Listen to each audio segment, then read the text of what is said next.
Hi guys, Paul here.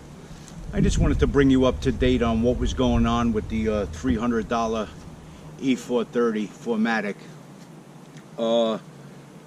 It was in limp mode when I bought it. They thought the transmission control module was bad. The gear selector assembly was broken. The woman must have freaked out and had a temper tantrum. So I bought a new computer control module for the transmission. I noticed the old one had oil up in it from the leaking adapter plug on the transmission. So I went through a whole bunch of servicing on the car: oil, coolant, transmission flush.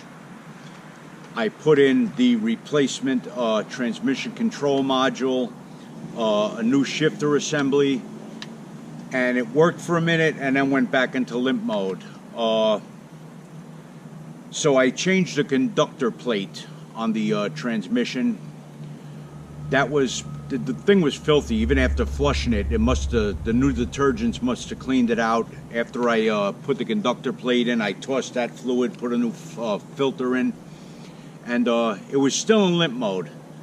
So I was thinking to myself, I said, maybe that computer module that I bought was bad. So I took the old computer, opened it up, cleaned the hell out of it with a contact cleaner, let it dry out overnight, and threw that in.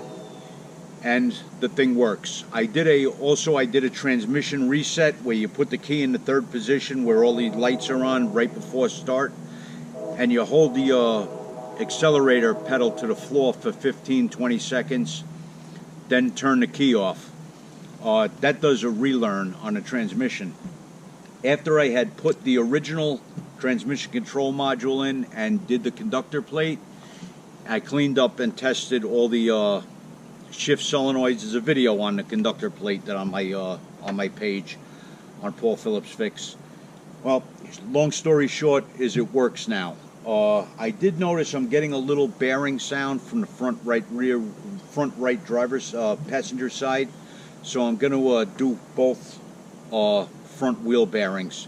I figure if one of them's going, the other one's not that far down the road.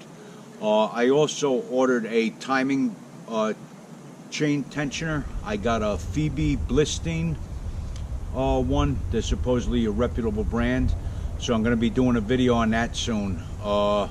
Hopefully that'll quiet that chain down. It didn't look like it was in that bad a shape as far as the oil changes, but it did get a little neglected, so I'm wondering if there may be a little crud in the timing chain tensioner. That's why I'm going to throw a new one in there. If that doesn't do it in the spring, I'll throw a new timing chain in.